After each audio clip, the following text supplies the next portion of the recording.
Hey, what's going on, everyone? Today we have the patch notes for patch 17.5. We're at around like the midway point of the set, and they dropped us a lot of buffs and some nerfs. So they're buffing Caitlyn, Nasus, Teemo, Veigar as the 1 cost, Akali, Bel'Veth, Gnar, Mordekaiser as a 2 cost, and then Fizz, Samira, 3 costs, Kindred, LeBlanc, 4 costs, Bard, 5 costs. Also, Anma's being buffed, along with 13 different augments, and then they're nerfing Gwen, Meeple, Collector, and Mogul's Mail. I personally have loved Gwen throughout most of the set. I feel like she is so strong early game. Even if you don't end up running her in your final board, she's still pretty good to pick up, and obviously, if you're going Space Groove last patch, which you should have been if you went to bunnymuffins.lol/meta, you'd know it's one of the best comps. Yeah, it's going to be pretty nice, right? But Meeple's getting nerfed, Collector and Mogul's Mail getting nerfed, and then 9 different augments, and then also adjusting to Rammus. Next up, we have our rotating shop. This is actually a pretty nice map. I don't know what the name of that one is, but let's go into the actual meat of the patch notes. Pengu's Party is back with patch 17.5 through 6.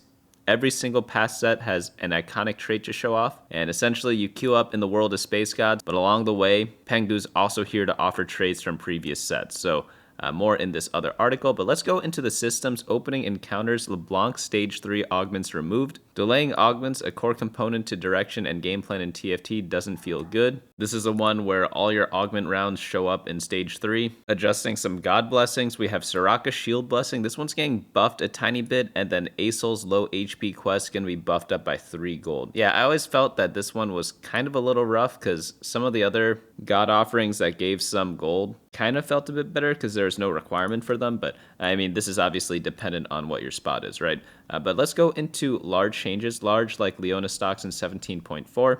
We have Arbiter, every 3 attacks gain a Leona. This is being nerfed 8 and 12 to 5 and 8. Yeah, Leona was pretty good last patch because all the Vanguard comps were just playing her with fast 9. And essentially, if you got Leona 3-star, you didn't have to roll at level 8 for 4-cost tank, which might sound a little weird if you're dropping in new to this set, but pretty much all the tanks are 4-cost. There are no 5-cost tanks, so even if you're doing a fast 9, which usually revolves around 5-cost units, you still need a 4-cost 2-star, which is kind of hard to get if you are spending all your gold on leveling up instead of rolling. So pretty much Leona got rid of that problem, even though she herself was not like that OP. It just enabled a lot of other comps because of that. But yeah, all the Leona stuff's getting nerfed. It's just a chance to get her, so Leona herself is unaffected. Meeple flat, bonus HP. This one's going to be dropped at 5 Meeple, buffed at 7 Meeple, and then buffed at 10 Meeple. So the strongest breakpoint is being nerfed, and the weaker breakpoints are being buffed. Makes a lot of sense. 10 Meeple, Big Slam, primary damage, 1100 AP is being changed to 1500. AoE Slam going to be bumped up a bit. Pretty much everything bumped up for 10 Meeple. I think I got it once this set. I don't even remember. I got some 10 trait. I think it was Meeple. I won, but I guess it needed to win a bit more. By the way, if you ever wanted to have some fun and wanted to see which traits do the best, including all the 10s, you can just go to teamfight.lol. There are 3 prismatic traits out there right now, and yeah, I guess Space Groove 10 is outperforming Meeple 10 by quite a bit, actually. Like, I guess you can't lose the Space Groove 10, but it's kind of like a fun thing to look out for. Space Groove, health regen per Groovian, that one's being nerfed a bit. Stargazer, Serpent, fix a bug where the poison was doing more damage than intended, and then fix a bug where the poison damage was calculated after damage mitigation rather than before. And they're also nerfing the poison damage with it. Next up we have is Anima, though. Anima is gonna be getting a bit of a buff, they said, but 300 Anima, this one's getting nerfed. For the Alawi cash out, same for Aurora, they're just giving a little bit less gold. I'm assuming they're buffing the other ones then, because they did say buff, right? Jinx is also getting nerfed. You're getting 8 less gold, but 400 Anima, 3 duplicator cash out. Instead of getting a reforger, you get a remover. That's also worse, right? When does it get better? Okay, 400 Anima tech. All other 400 cash outs except 3-star Jinx cash out contain a bonus reforger. Okay, that is a buff. I guess no one takes the 300 cash outs, so these really essentially don't matter. The 500, this one is going to get, instead of 2 tier 2 items, 10 gold and 6 duplicators, you get 2 tier 2s, a 2-star Fiora to, oh my god, this one is amazing. Okay, yeah, I don't think anyone likes the lesser duplicator cash outs, but this is absolutely nuts. 2-star Fiora, everyone loves that. Tier 1 items, these are all getting buffed as well. Okay, so they're buffing the items along with just like a couple of the cash outs. But yeah, pretty much all these items are getting a small bump up, it seems. So Anma is going to be a bit of a bigger payout. I like Anima personally. I clown a little bit when I play it though, because I want to have some fun. I'm not always playing super serious when I play TFT. And it's kind of just fun to like greed out for one more cash. Like a lot of games, you only get to 400 if you killed like 0 units or whatever. But even in those games, like just greed for 500. Who cares, right? The fun is worth more than potentially losing like 40 LP or something like that, right? But onto units tier 1, we have Caitlyn headshot damage. This one's gonna be buffed up a bunch. I've not seen too many successful Caitlyn reroll builds, but hopefully this might bring them back in. They did talk about reroll a little bit here, but Ezreal AD, this one's going to be buffed up as well. I've never seen Ezreal reroll work out that great. There is a build with like Ezreal Cho'Gath. It was like semi-viable a couple of patches ago, but nothing like game-breaking. Nasus flat health, this one, no one's ever 3-starred Nasus in their life before.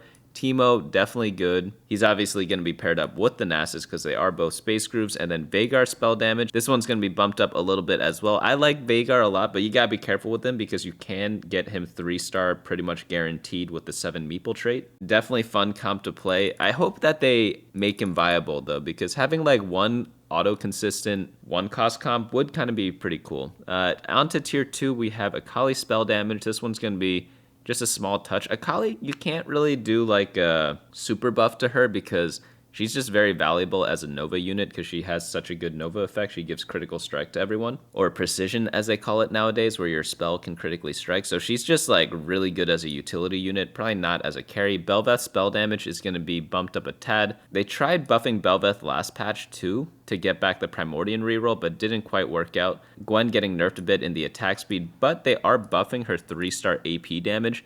I'm guessing what they want to do is make her a bit weaker as a early mid-game carry, but give her a little bit of a juice bump as a 3-star reroll because no one's done that either. But overall, like, I don't even know if this is break even for 3-star Gwen because obviously she's going to be harder to get and no one really does it right now anyways.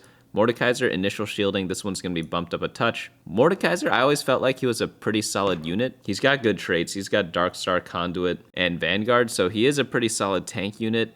Fits in a lot of different comps. Like Darkstar is such a good splash trait, same with Conduit. So he is played in a bunch of different places. Units tier 3, we got Fizz. AP damage is going to be bumped up a touch. I personally like Fizz, but yeah, he is probably the worst rogue out there. Talon's good early game, Gwen's good early game. I mean, Fizz is okay, but like Kai'Sa, really good for Darkstar.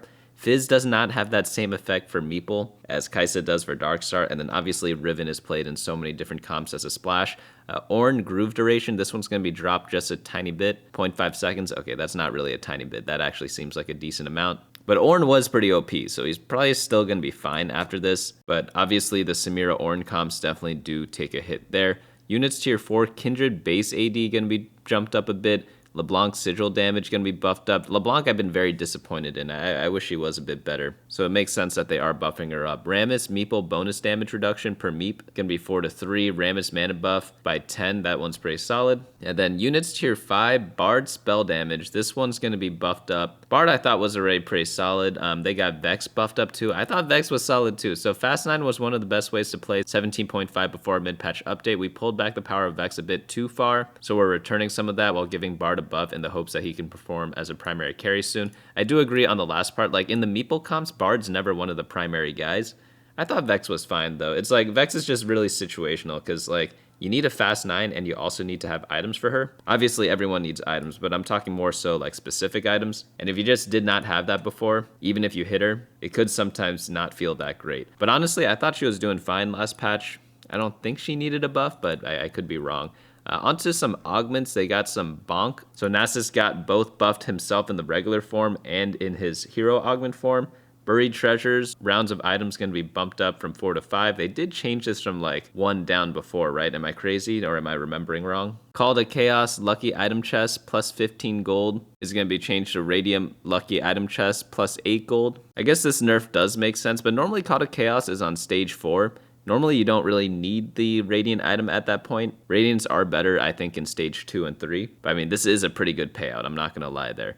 58 gold is going to be nerfed to 52 gold, and then XP going to be nerfed by 8, and then reroll is going to be nerfed by 8. So they just nerfed everything by like 8 gold, it looks like. Not everything, but some of the payouts. Care package gold reduced for all rewards. So all the RNG ones are getting nerfed. Is that what's happening down here? Are they talking about that in this process? No, they didn't really mention it explicitly, but I like the random ones. You know, it's good like value or whatever, but sometimes you don't get what you want. But I guess Call to Chaos and Care package, these just give like generically good things most of the time. So if they have extra value, yeah. I mean, I picked them because they are OP, right? Like, I'm just sad because I've been like clicking them ever since they came out almost automatically because they're just fun to click on. So them getting nerfed does like hurt me personally a little bit more than maybe some other people. But continuous conjuration magic damage needed 38,000 to 42,000. Climb the ladder bonus 6 to 7. Crimea River enhanced mana regen 3 to 4. And then early learnings initial AD and AP 1 to 8%. That's quite a bit. Didn't they nerf this like a patch ago or something like that? Am I crazy or am I misremembering? Forge a Friend gold, this one's going to be 2 to 5. Healing Orbs 1 and 2, both going to be buffed. This is the one where when you kill a unit, they heal the closest ally. It's really good in like bursty comps and kind of like short fight comps. And also good in comps that have a lot of resistances, such as like Bastions, because the health means more for them compared to like a Bruiser, which has like infinite health. Heart of the Swarm Primordian initial Briars is going to be changed from 1 to 3. That's a pretty big change. And then you combine that with the Belveth buffs, yeah, maybe you can go Primordian reroll pretty hard with this. A Magic Pile of Champions, this one's going to be number of 2-star 3 costs is going to be changed from 2 to 1. Number of 2-star 2 costs, 1 to 2. And then number of 2-star 1 costs, 0 to 1. That one was kind of like a tongue twister or like a brain twister. I don't know what to call that. Late game specialist gold 36 to 30. Level up initial XP 10 to 6. So I guess this is one way to keep Fast 9 in check by nerfing one of the augments, but there are other ways to get there too, right? Little Buddy's health 55 to 65, and then attack speed 6 to 7%. You know what I've noticed? I have not been taking Little Buddies that often this set. It's not because I think the augment's bad, like this one has always been good, but I think it's because a lot of vertical comps are not being played as much compared to previous sets. So when that happens, you're not playing around with as many 1 and 2 cost units.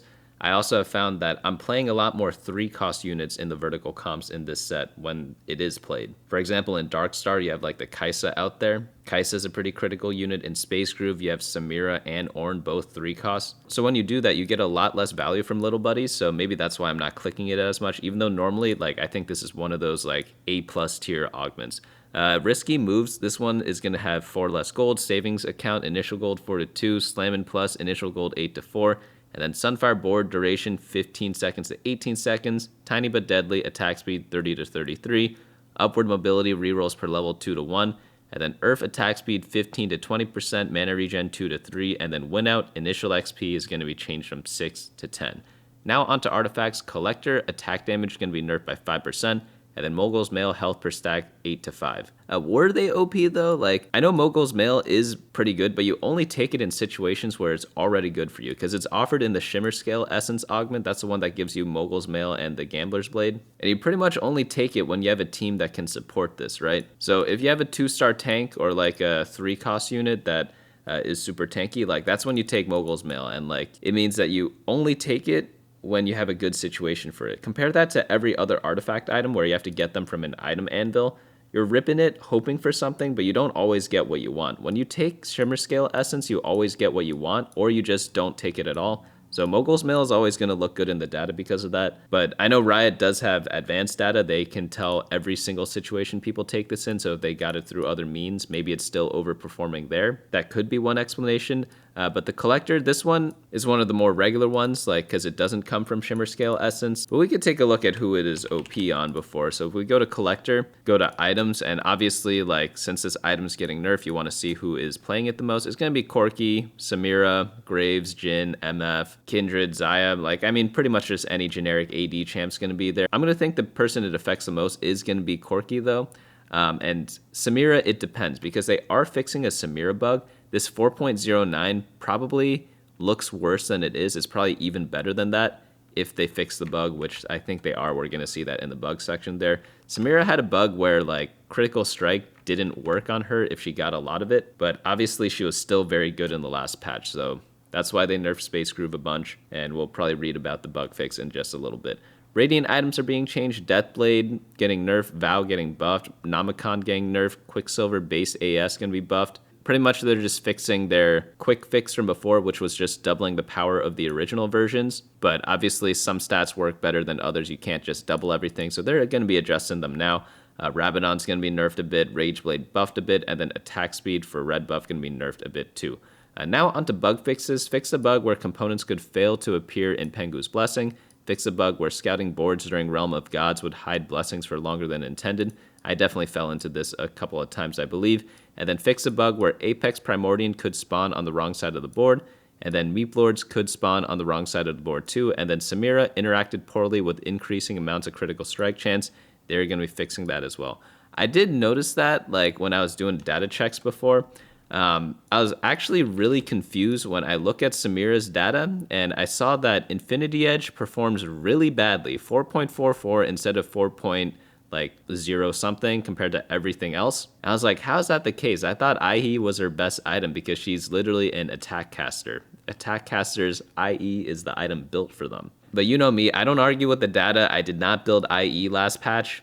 On my tier list, I have this build up here, the Last Whisper Shojin Deathblade build, and pretty much did not regret that at all. But I was curious. I was like, why is IE so bad? It didn't make any sense to me at all. But turns out it was bugged. So because of that, we are not going to build it on the last patch, but we probably will build it in the patch coming right up. So those are the changes there. I know it sounds weird that Samira is getting buffed, even though she was one of the more dominant comps in the last patch, but other Space Groove units are getting nerfed. The Space Groove trait itself is getting nerfed. Ornn's being nerfed, so everything is going to kind of balance out. But what are my thoughts on the meta? Honestly, like, a lot of things are changing, but they didn't completely kill anything in my opinion. I think Fast 9 is going to probably be still the best comp because they did buff it a little bit at least. And then I'm hoping LeBlanc is coming back. I don't think she is. It really doesn't seem that way. But I think what we're going to see a lot in this next patch is just a lot of the same patterns. It's going to be a bunch of vertical comps that flex Riven. So that's going to be Space Groove, Darkstar, and also Meeple. Those three comps love playing the same way. They just do Fast 8 with Riven with the emblem. Like, the only thing is you need to get the trait emblem for them. So either get a spatula through an augment or get